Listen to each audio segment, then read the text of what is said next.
ఆంధ్రప్రదేశ్లో కూటమి పక్షాల మధ్య కయ్యాలైతే ముదురుతున్నాయి. దూరం అయితే చాలా వేగంగా పెరుగుతుంది. అయితే మనం ఉదయం అమరావతిలో పవన్ కళ్యాణ్ కార్యక్రమానికి దూరంగా ఉండడం మీద, చంద్రబాబుకి ముఖం చాటేయడం మీద వీడియో చేయగానే చాలామంది కామెంట్ రాశారు. ఇదంతా పొలిటికల్ డ్రామా, రాజకీయంగా చంద్రబాబు పవన్ కళ్యాణ్ కలిసి జనం దృష్టిని మళ్లించడానికి చేస్తున్న ప్రయత్నం అన్నట్టుగా కామెంట్స్ రాశారు. కానీ పరిస్థితి చూస్తుంటే అందుకు భిన్నంగా కనిపిస్తుంది. వ్యవహారం ముదురుతున్నట్టు స్పష్టమవుతుంది. ఎంత దాకా అంటే నేరుగా పవన్ కళ్యాణ్కి తెలుగుదేశం పార్టీ ఎమ్మెల్యేలు కూడా ముఖం చాటేసేటంత. చంద్రబాబు నాయుడికి పవన్ కళ్యాణ్ ముఖం చాటేస్తే పవన్ కళ్యాణ్కి తెలుగుదేశం పార్టీ నేతలంతా, ఎమ్మెల్యేలంతా పూర్తిగా దూరంగా ఉండడం దీనికి ఒక సంకేతం.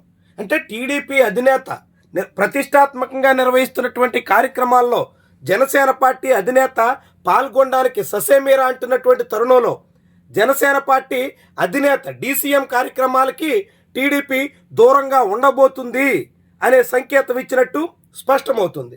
ఈ పిక్ ఈరోజు పవన్ కళ్యాణ్ వైజాగ్లో ఏనుగుల దినోత్సవం అనే పేరుతో నిర్వహించిన కార్యక్రమానికి వెళ్ళిన సందర్భంలోది. నిజానికి ప్రపంచ ఏనుగుల దినోత్సవం ఆగస్టు 12, అది నిన్న. కానీ ఈరోజు పవన్ కళ్యాణ్ కార్యక్రమం ఏర్పాటు చేసుకుని, అది కూడా కరెక్ట్గా చంద్రబాబు నాయుడు అమరావతిలో seed access road steel bridge ప్రారంభోత్సవ సందర్భంగానే ఈ కార్యక్రమాన్ని పవన్ కళ్యాణ్ నిర్వహించారు.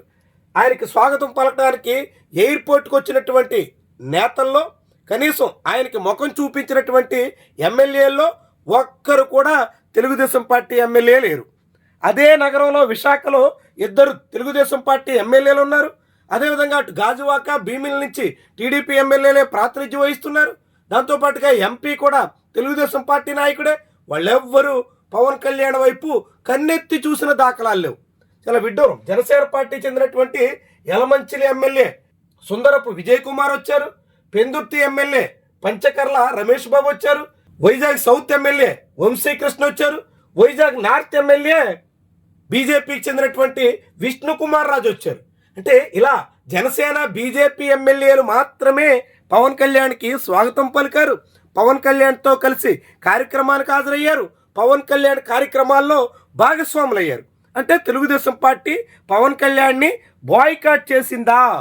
అంటే పవన్ కళ్యాణ్ అమరావతిలో ప్రారంభోత్సవాల్ని బాయ్కాట్ చేస్తుంటే టిట్ ఫర్ టాట్ అన్నట్టుగా తెలుగుదేశం కూడా అదే తీరున పవన్ కళ్యాణ్ని ట్రీట్ చేయబోతుందా?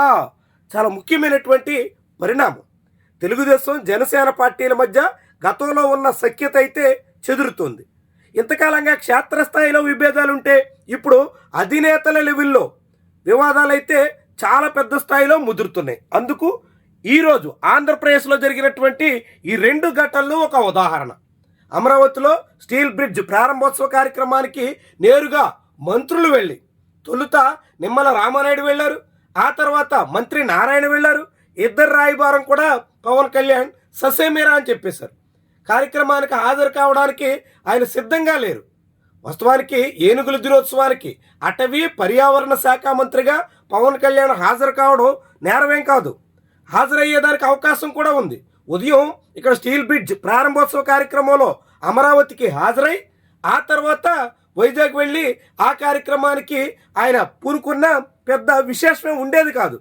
1 గంట లేటుగా వెళ్ళినా ఇందులో కొంపలు మునిగేటంత పెద్ద వ్యవహారం కూడా ఇవ్వలేదు.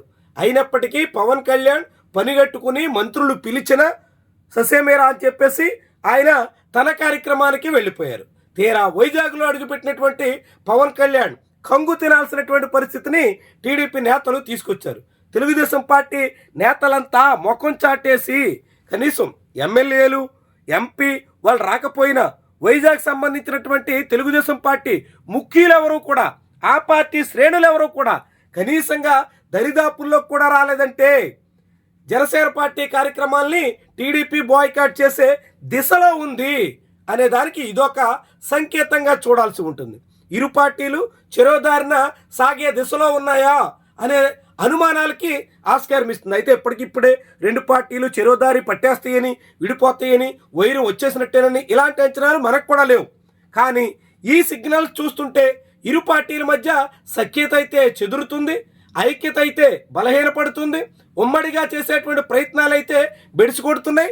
తలోదారి అనేటువంటి చందాన చాలా క్లియర్గా సంకేతాలు అయితే ఇస్తున్నారు. అంత త్వరగా ఇరువురు ఇడిపోయి ఇరువురు విడివిడిగా పోటీ చేయగలిగేటువంటి పరిస్థితి అయితే ఇప్పుడు లేదు. కాబట్టి కలిసి సాగినా ఆశ్చర్యపడాల్సిన పని లేదు.